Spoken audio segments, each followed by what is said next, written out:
Joining us now from North Carolina, Richard Burr, chair of the Senate Intelligence Committee. Chairman, as the busiest travel weekend of the year wraps up, is there any specific credible threat against Americans, to the best of your knowledge, either in this country or around the world? Well, Chris, credible, specific, no.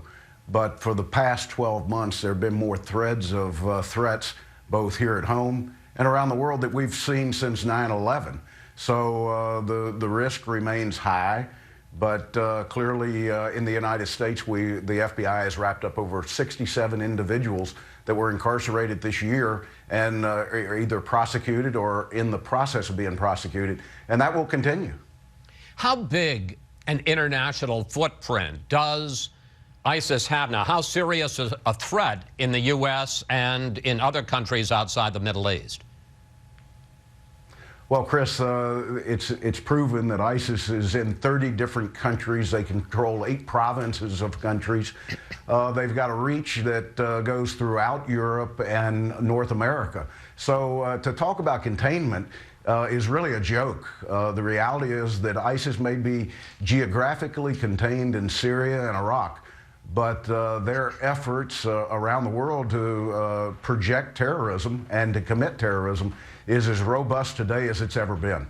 Well, with that as a backdrop, Senator, at a news conference this week with French President Hollande, President Obama did not announce, despite the attack in Mali, despite the attack in Paris, did not announce any new steps in his war against ISIS, which raises the question, what's your assessment of the president's current strategy against ISIS, and how much do you think it can accomplish?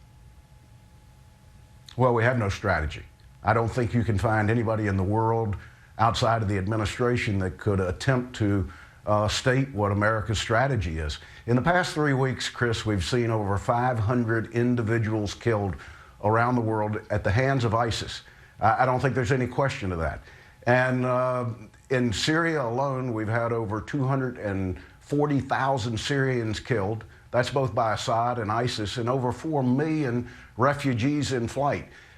It's time for an international coalition to come in and arm groups like the Kurds to create a safe haven, a no-fly zone where we can stop the refugee flight out of Syria.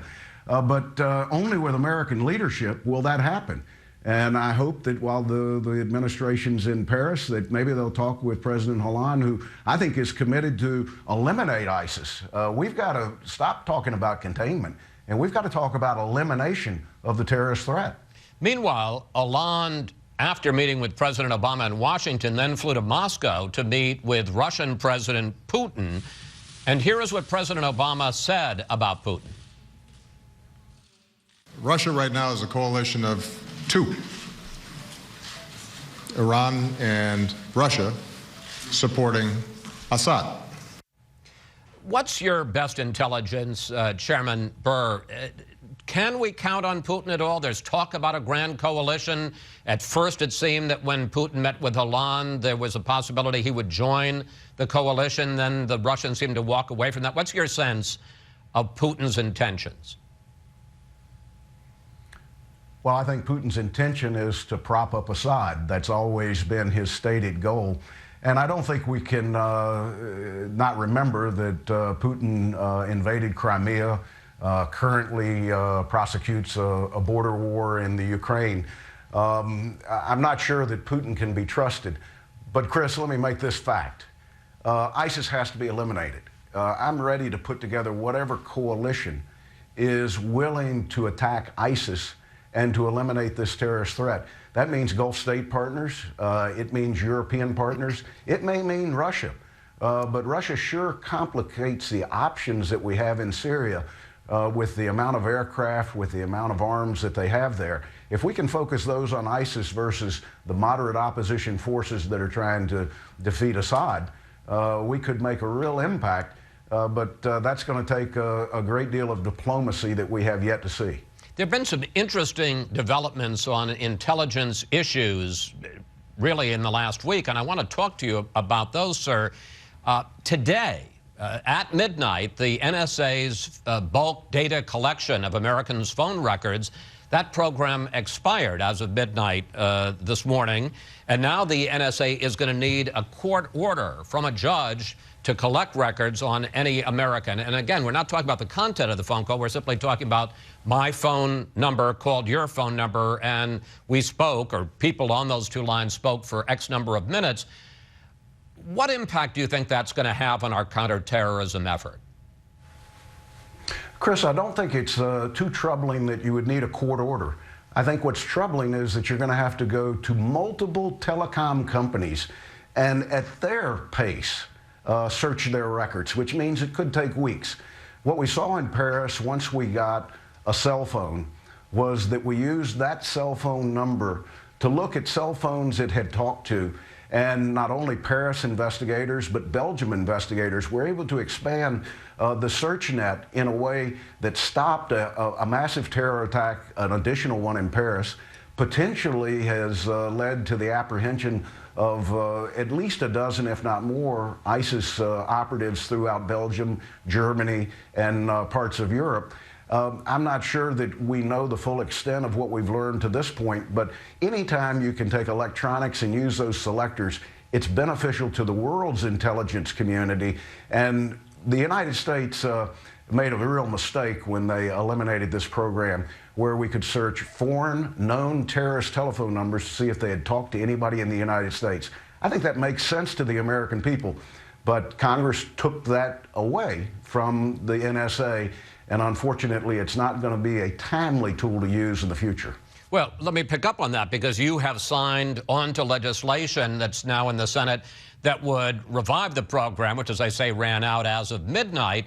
But the Senate just voted to end the program in June. So what are the chances that they're going to reverse that just a few months later? Well, Chris, it's amazing what happens when people were reminded what terrorists can do. It hadn't happened here at home, but I think the American response to the Paris attack was as significant outside of New York and New Jersey as 9/11 was. The American people realized that the indiscriminate, brutal acts that ISIS carried out could happen at any community across this country and throughout the world. And I think as Americans, we believe we should do everything we can to eliminate that. Knowing who the terrorists are and where operatives may be in the United States is something Americans expect us to know. They expect us to investigate. And I want to make sure that the tools that law enforcement have are as robust as they possibly can be, and metadata is a big contributor to that. I want to get into one last issue with you. There are several investigations into allegations that officers at the U.S. Central Command, the military operation that oversees the Middle East, were altering and doctoring the intelligence from their analysts to downplay the threat from ISIS. I know you've talked to whistleblowers. I know there's several investigations going on in your committee, also the Pentagon Inspector General. How substantial is the evidence that intelligence was doctored, sir? Well, it's very concerning, and the whistleblower that I've talked to was very compelling. And clearly some of the information that has come out in the last 7 days supported what that whistleblower claimed. Anytime we've got intelligence that may have been altered in some way, shape, or form to fit a narrative that might be the narrative set by the White House is concerning to me. To think that it could come from one of our combatant commands, in this case CENTCOM, is extremely troubling, because that changes really the risk that our combat forces might perceive that they're going to be faced with in that combat theater. I want to make sure that our... Let me just pick up on that if I can, sir, because this week, when faced with those allegations, President Obama denied that he had anything to do with that. Take a look at what the president had to say. One of the things I insisted on the day I walked into the Oval Office was that I don't want intelligence shaded by politics. I don't want it shaded by the desire to tell a feel-good story. Briefly, Senator, do you have any evidence the White House was involved in cooking the intelligence? Chris, I don't, but we're going to look at the timeline very carefully to figure out whether the narrative was there before the intelligence backed it up. We've got a case in Benghazi that's currently under investigation where we know that a narrative went out that was factually incorrect. when all the facts on the ground said it was terrorism, we were out talking about a video. So narrative has been something that this White House has run with before. It concerns me now because Americans' lives are at stake. Our soldiers, our sailors, our airmen, our Marines' lives are at stake when we do this. Chairman Burr, thank you. Thanks for your time on this holiday weekend, Chris. sir.